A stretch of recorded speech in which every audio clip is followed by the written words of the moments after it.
Hey guys, it's Mathel here once again, and today I'd like to show you that just because you can doesn't always mean you should, but on the flip side, just because you should doesn't mean you can. What? Anyway, this is a Berserker bow character. So the idea was that I kind of wanted to make a Berserker since they are fairly unpopular and still shine a light on the fact that they can be decent. And then as well as that, I wanted to play around with a shaped bow. So just craft a physical bow that has the double damage mod and start playing around with whatever it crafted for me. In this case, it's just physical damage, bit of double damage, and then a bit of cold damage. So it's a full conversion cold damage bow in the end, with the character being Rain of Arrows converting 100% to cold, almost 100%, and starting as a Berserker. So not really too common or popular to be running a Berserker as a bow character, and I'm not really here to change your mind about that. Wouldn't particularly recommend it. It did end up being about the same as a Deadeye in terms of DPS wise, bit more life, a bit less utility in the blink arrow and accuracy issues, but a bit more utility in the better life leech rate and free life leech basically, as well as the Warcry nodes giving you something like 30% instant life, so more or less secondary life flask, instant life flask coming in. So I still haven't quite taken on the end game with this character. I've only just mapped, and it is a little slower than a Deadeye. Like I said though, the damage is probably a little better at this stage, and it can double as a Doomfletch type character if you don't have a physical bow, but we're going with a physical bow, and I'll show you everything about the character in just a minute. This is just the mapping process, what it kind of looks like. I am playing Rain of Arrows. I tried out a few other skills, but Rain of Arrows seems to feel the best if we're not going down the Scourge Arrow route for this one.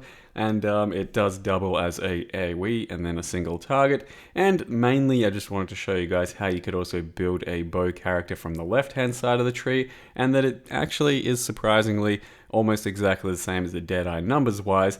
The difference is Deadeye is just going to feel that much better for movement and blinking around, that sort of thing. So the problem, however, of course, with Berserker is the fact that you take 10% increased damage, and nobody really wants that. I think at this point it's probably the only ascendancy on the tree that has any sort of downside while providing you with an upside. You do get lots of damage, you do get the rage mechanics with the Warcry and the Leech, but the problem is you do take 10% increased damage, and when you compare that to, let's say, a Pathfinder, who you quite commonly will choose for your delving because it has reduced damage taken in the form of reduced elemental damage taken, stronger flasks that can then boost your Wise Oak, and that sort of thing. Let's just say the Pathfinder can take 10% less damage. When the Berserker takes 10% increased, you're looking at a difference of 20% damage, which can take a 5,000 damage hit and turn it into almost a 6,500 damage hit, and that is pretty unacceptable when trying to push some of the endgame content like a Delve or an Uber Elder, because you're just shooting yourself in the foot by taking more damage than you otherwise need to, and thus meaning you have to build around even more defenses when you can probably build those same defenses and be even more defensive with something like a Pathfinder. So in this case, it means that I have to boost my health to about 6,000 when traditionally a bow character for me would have about 5,500, and that would be enough to get by.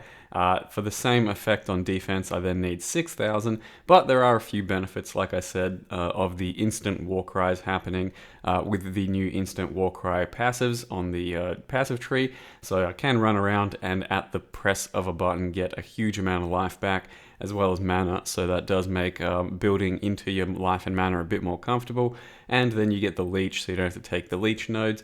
And then it is a bit weird having to play with pure rage being based off of your Warcry node, or your Warcry that you've chosen. So I have my Enduring Cry up every 2 seconds, and to get rage, I have to get rage from my Enduring Cry, 5 rage per 2 seconds. So every 2 seconds you should notice that I'm pressing Enduring Cry, or at least trying to as often as I can.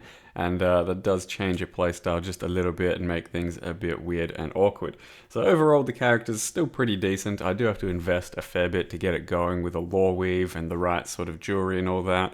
But it does work, and it does work fairly well.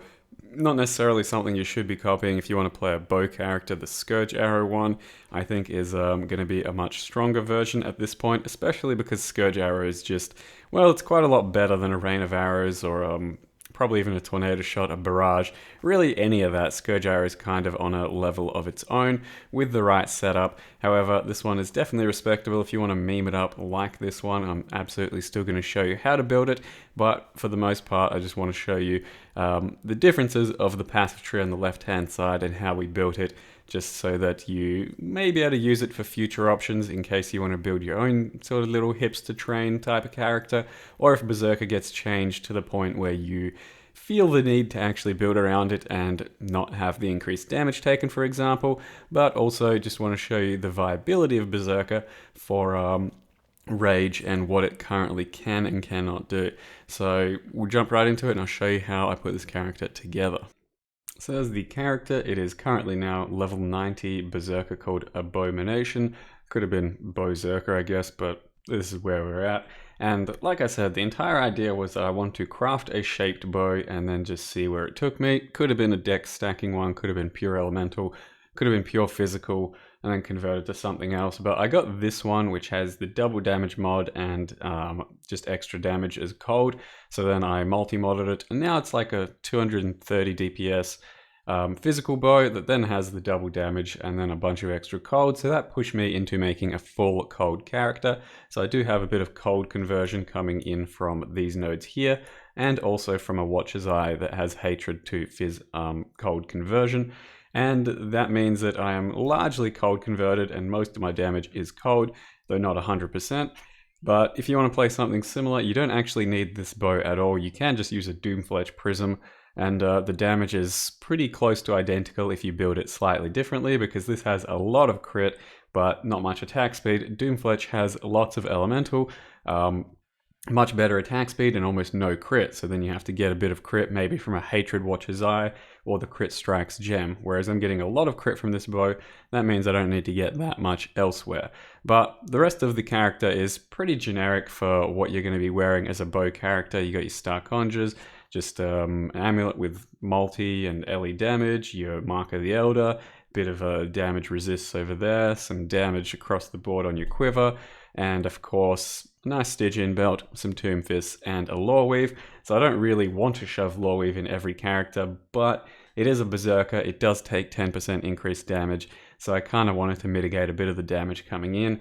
That paired with a triple balanced Wise Oak does help me take quite a bit less damage, and I think it should take on Uber Elder fairly smoothly, and hopefully I'll have a video for that in just a second too. But the main point here is just how you can build this type of character, and the main reason we can build this character from this hand side of the tree is thanks to the Lionized Fall positioning over here.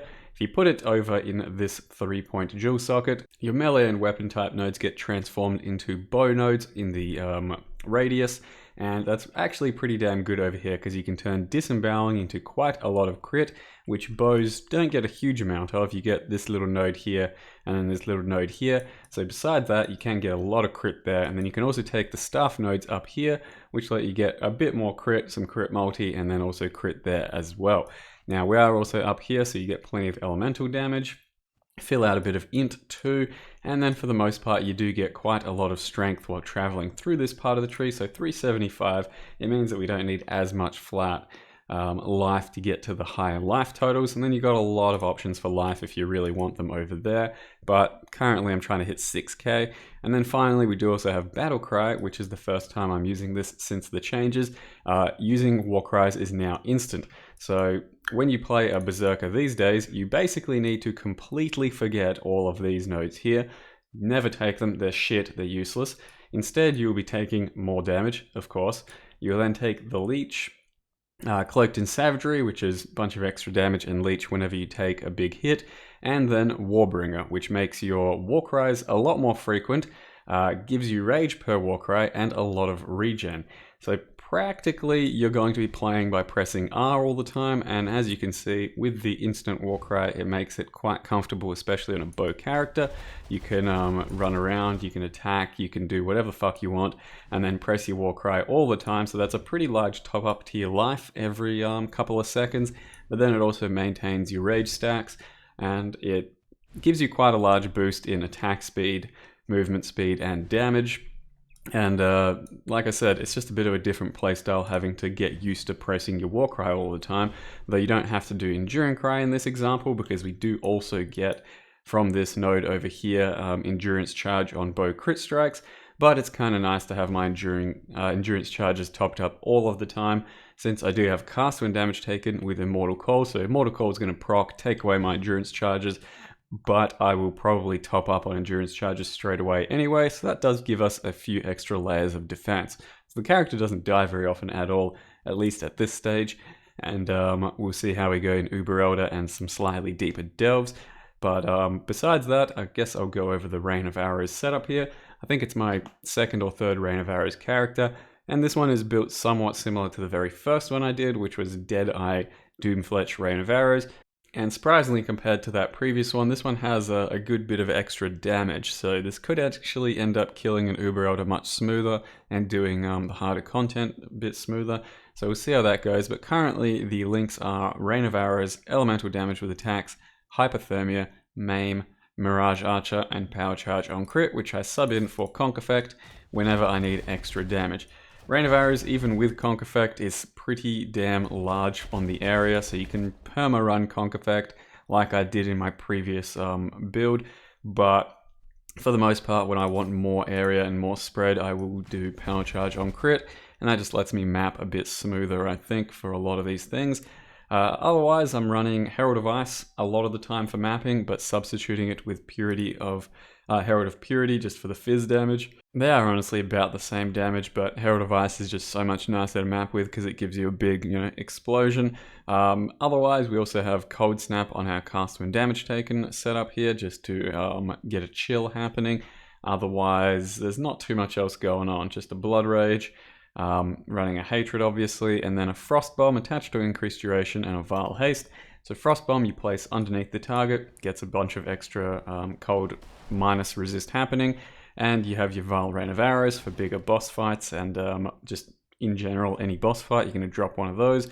Your Vile Haste, you're pressing Blood Rage once at the start of the map and then running around with your Enduring Cry going off all of the time.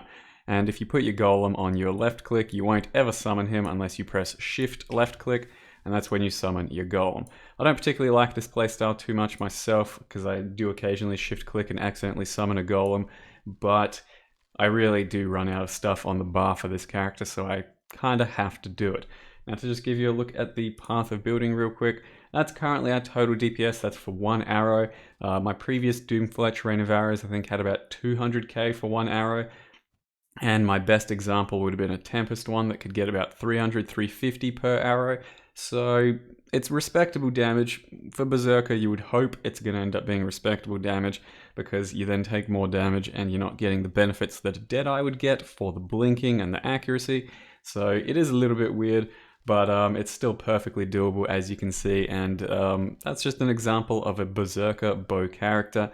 If you'd like to try something out similar, or even just play a Berserker in general, it's in a bit of a shitty spot thanks to these nodes being basically trash, and thanks to taking 10% increased damage, but it's still very viable, and you can build around Berserker with melee builds quite comfortably, especially if you try and overcome some of the damage that you're going to take with fortifiers, endurance charges, all of that.